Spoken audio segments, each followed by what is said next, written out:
Esta canción dice eso de salir corriendo hasta que eso se arregle. ¿Ese es buen plan?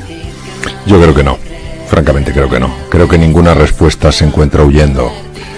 Creo que huir está muy bien de un depredador para que no nos coma. Creo que huir de las situaciones difíciles, de los problemas, incrementa el tamaño del problema. Entonces yo creo que la huida no es nunca la solución. Es muy comprensible desde el punto de vista humano, es muy tentador salir corriendo, es muy tentador bloquearse, es muy tentador enfrentarse, irritarse, pero ahí no está la solución.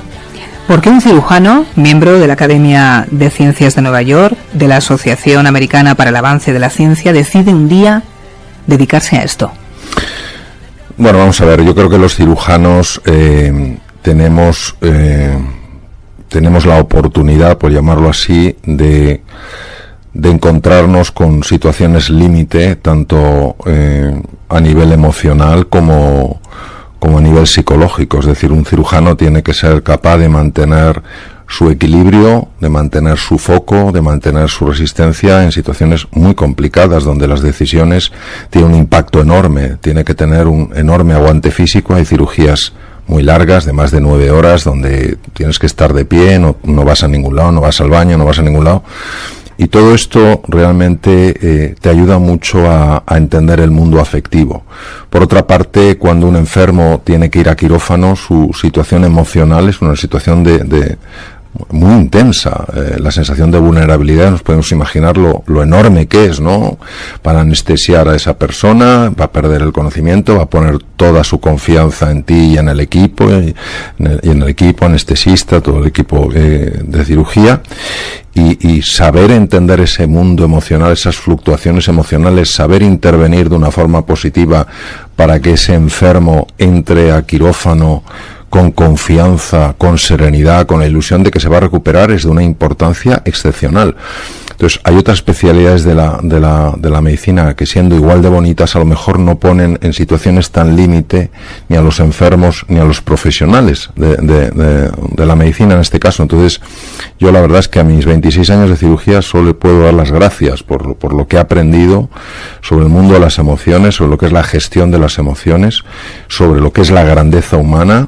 En los libros que he escrito, prácticamente en todos ellos, siempre ha habido un agradecimiento especial a mis enfermos por lo mucho que me han enseñado, y porque verdaderamente en esa situación de vulnerabilidad ves la profundidad que hay dentro de cada persona, cómo una pequeña palabra de aliento puede repercutir inmediatamente en la gestión de la tensión arterial cuando el enfermo le duerme el anestesista, cómo el hecho de que estés ahí cuando el paciente despierta, pero está todavía obviamente bajo los efectos de pues la confusión según al poco despertar de su anestesia, cómo oír tu voz puede calmarle de una manera enorme, y yo creo que de alguna manera esto es precioso porque humaniza muchísimo la profesión. Un cirujano, pues con frecuencia se le ve como una persona, pues obviamente con un gran componente técnico, como no lo va a ser si nosotros tenemos que intervenir con instrumentos, ¿no? O por lo menos cuando yo ejercía la cirugía hace ya muchos años. Y a veces se nos pasa esta dimensión también tan importante que es humanista. Estás hablando de los pilares de un ser humano, tanto de fuera hacia adentro, es decir, en tu trabajo, para ti mismo. Tú lo has necesitado y lo has tenido que manejar, sí, para contigo mismo, y después también por el paciente. Hace un rato, hablando ahí fuera, en una conversación que hemos mantenido, para mí tengo que decir que muy edificante, me has dado 3 claves o al menos yo lo he entendido, que es tu forma de proceder. Por ejemplo, ¿qué es la libertad para ti?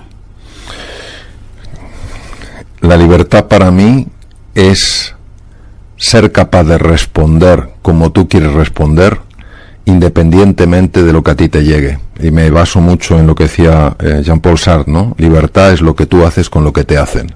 Para mí una persona libre no es una persona que reacciona, no es una persona que ojo por ojo, diente por diente, ¿eh? Para mí una persona libre es una persona que responde, es una persona, como decía el gran Viktor Frankl, que entre lo que le sucede y lo que esa persona hace hay un espacio en el que esa persona decide lo que quiere dar. Y para mí eso es la libertad creativa, la libertad en la cual tú eres capaz de ofrecer algo diferente a lo que recibes. Es decir, no haces lo que el resto de la sociedad hace. No haces lo que es más fácil hacer y lo que modelos automáticos que hemos aprendido por condicionamiento social te invitan a hacer. ¿Y cuándo la sociedad te hiere? ¿Te hiere? Bueno, yo creo que la sociedad hiere porque todos somos parte de esa sociedad, por tanto todos somos responsables en cierta medida, mayor o menor medida, de esa herida. La sociedad hiere porque la sociedad se ha deshumanizado profundamente. Cuando una persona se ha deshumanizado, no ve a la otra persona como un fin en sí misma, lo ve como un medio para sus fines, es decir, baja a esa persona a nivel, la convierte en un objeto. Y en el momento en el que tú a alguien le conviertes como un medio, en lugar de reconocer que esa persona es un fin en sí misma, tú estás hiriendo la dignidad de esa persona. Es decir, deshumanización como enfermedad. Sí, de su propia humanidad. Por eso en medicina, aunque coloquialmente se habla así, desde luego en profundidad nunca se debe ver así. Es un caso clínico interesante. Eso puede ser una forma coloquial de hablar entre profesionales, pero hay que tener muchísimo cuidado con ese lenguaje, porque nadie puede ser un caso clínico interesante, porque un caso clínico es algo que entra en el mundo de los objetos. Será una persona que tiene una enfermedad que puede ser, por su complejidad, sorprendente, especialmente interesante de investigar. Es una persona. O sea, los médicos, pues lógicamente, tenemos que estudiar los órganos. Imagínate un cirujano general digestivo que tiene que hacer pues un montón de operaciones en diferentes órganos, sea el hígado, sea el páncreas, sea el colon, sea tiroides, etcétera, ¿no? Pero no podemos ver enfermedades, tenemos que ver enfermos. Es decir, no podemos ver vamos a decirlo así, suena un poco, no podemos ver las piezas, el hígado por un lado, el páncreas, claro que hay un hígado, claro que hay un páncreas, pero la suma del hígado, páncreas, corazón, cerebro, ni siquiera la suma es un ser humano. Un ser humano es mucho más que la suma. Lo mismo que el agua es más que el oxígeno, el hidrógeno. Estás haciendo una crítica a los médicos, a cómo actúan de vez en cuando. No, yo siento un respeto. Algunos médicos, quizás. Hago una crítica a toda actitud, sea por parte de un médico, sea por parte de cualquier profesional, a cualquier situación en la cual no estamos viendo a la persona, no la estamos tratando con el respeto y la dignidad que merece. Si eso lo hace un médico, esa actitud, desde mi punto de vista, no es adecuada. Si la hace una persona que te está atendiendo y te estás comprando un jersey, tampoco me parece adecuada. Lo que pasa es que el impacto que puede tener un médico es muy superior al impacto que puede tener alguien pues que no le tratan con un mínimo afecto y se va a comprar un jersey. Pero en ambos casos hay una falta de respeto hacia la persona. Entonces nosotros los médicos, lógicamente, tenemos que tener una muy buena formación científica, una muy buena formación técnica, y tenemos también que ser sensibles. Y yo te diré una cosa, Mamen, me sigue sorprendiendo que en montones de facultades de medicina el componente humanista siga sin estar presente en el currículum. Y es mi experiencia, estando con muchos médicos a lo largo de los años, el interés enorme que tienen en formarse en estas cosas. Es decir, no es que no quieran, es que no se les ha formado. Y esto también tiene una formación. Tú has vivido, has trabajado y te has formado tanto en Estados Unidos como en el Reino Unido. ¿Cómo se hace allá? ¿Esto es de forma diferente? ¿En el Reino Unido es realmente diferente? Yo en el Reino Unido lo que he hecho ha sido formación en algo que se llama coaching sistémico. En Estados Unidos sí he estado como cirujano. Bueno, yo estuve en un hospital en Boston, en el cual el trato al enfermo era considerado absolutamente prioritario. Nosotros teníamos enfermos de muchos sitios del país, nos los mandaban después de no haber tenido un resultado satisfactorio de cirugías.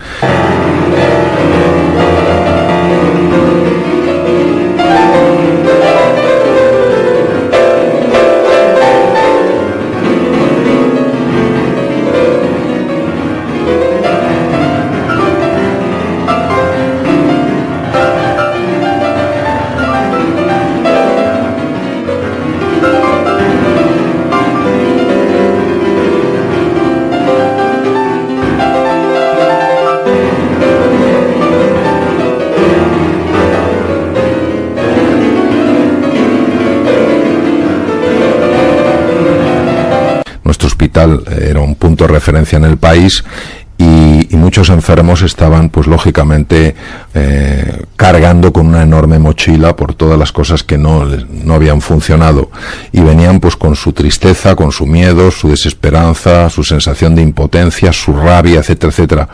Y por eso era tan importante, y aquí el profesor William Seiling, que era el catedrático de la universidad, era muy estricto en esto, y creo que hacía estupendamente bien en no ya cuidar al enfermo, sino mimar al enfermo. Explicarle, ¿no? Como acabas de hacer hace un rato, considerarlo y contarle, ¿no? Contarle siempre la verdad. Sí, hay que contarle. En Estados Unidos es obligatorio por ley. Lo que pasa es que a veces es pasarse al otro lado. Y yo suelo decir que la verdad sin compasión es crueldad. Es decir, tú puedes dar una información, en este caso una información dura. Un médico jamás puede dar un veredicto. No somos quienes para darlo. Podemos dar un pronóstico, estadísticamente hablando, pero siempre podemos hacerlo con ternura, siempre podemos hacerlo con cercanía, y entonces esa verdad, siendo a veces dura de aceptar, lleva digamos que un cierto bálsamo, que es el bálsamo de la cordialidad. Si se suelta así de repente y le puede pasar esto y tal, pues lógicamente esto a cualquiera de nosotros pues es como un jarro no de agua fría, sino de agua helada. Libertad es uno de ellos. Silencio. Me has dicho, el silencio es muy importante, pero ya para que cada cual se aplique el cuento. ¿Cómo? Sí. ¿Cómo de importante? Sí.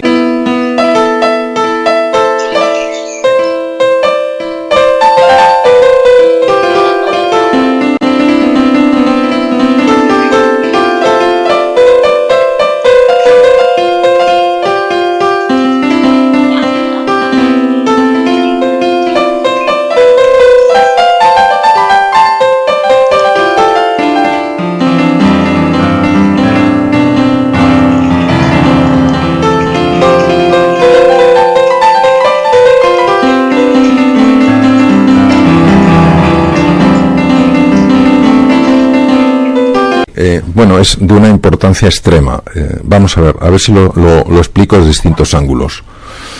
Desde el punto de vista psicológico, la tendencia de la mente es una tendencia a irse al pasado generalmente para lamentarse, o irse al futuro normalmente para preocuparse. Entonces, cuando una persona está en el presente, está en el aquí y en el ahora, lo que se ha observado ahora a nivel neurocientífico es que cambia el funcionamiento del cerebro, pero cambia de manera radical. Cuando yo estoy yéndome al pasado o yéndome al futuro, hay una red que se llama la red neuronal por defecto, que es una red especialmente activa. Esto fue un descubrimiento por casualidad en Estados Unidos. Y esta red no solo favorece la enfermedad, es causa de infelicidad, y además te evita procesar los datos de forma correcta porque no estás en el presente. La atención la tienes dividida. Un poquito está en el presente y el resto está en el pasado y en el futuro, ¿no? Cuando tú entras en silencio, es decir, para entrar en silencio la clave es entrar en el presente. Eso es entrar en silencio. Cuando tú estás en el aquí y en el ahora, y entrar en silencio puede ser estar haciendo un platillo de cocina que te encanta y estás totalmente absorto. Pero qué difícil hoy en día, ¿eh? Teléfonos móviles, claro, es que etcétera. Es verdad, pero tú date cuenta hasta qué nivel está aumentando la distracción. Cada vez hay más niños que se les diagnostica de síndrome de déficit de atención con hiperactividad. Cada vez hay más adultos en los que se...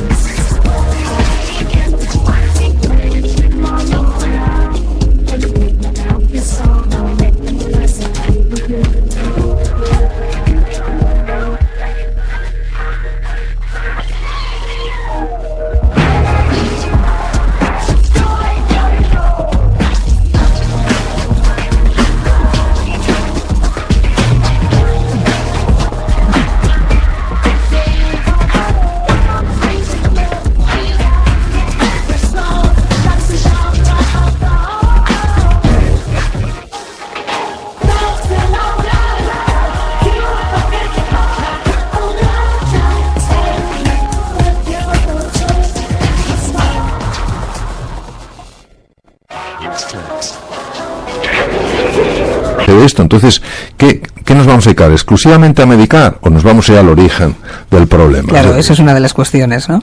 La tercera, el junco. Bueno, el junco es una metáfora que explica la importancia de ser flexible en la vida. El tronco, que parece que es mucho más fuerte y se opone al viento, pues lo puede arrancar, pero es muy difícil que el viento arranque un junco, porque el junco se dobla. Esto es un concepto que es una palabra rara, que no acaba de enganchar muy bien en nuestro libro.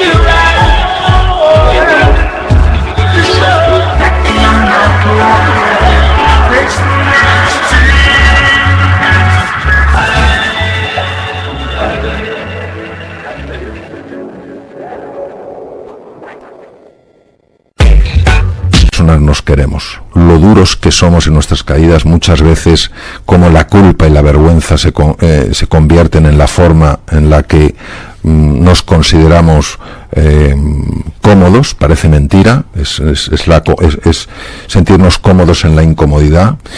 Por eso hay personas que se levantan con alegría, con ilusión, y de repente se sienten mal por sentirse bien. Entonces, a lo largo de los años hemos visto esto, y como hemos trabajado mucho todo lo que es el acceso al inconsciente, cómo se pueden reducir o eliminar creencias disfuncionales, y esto no sucede solo con una charla, sino con procesos de absorción profunda, pues es por lo que hemos creado esto. El total son 5 horas, obviamente se hace de manera progresiva, porque hemos calculado también un tiempo que sea razonable para que las personas puedan hacerlo sin tener que dejar otras cosas que son también muy importantes.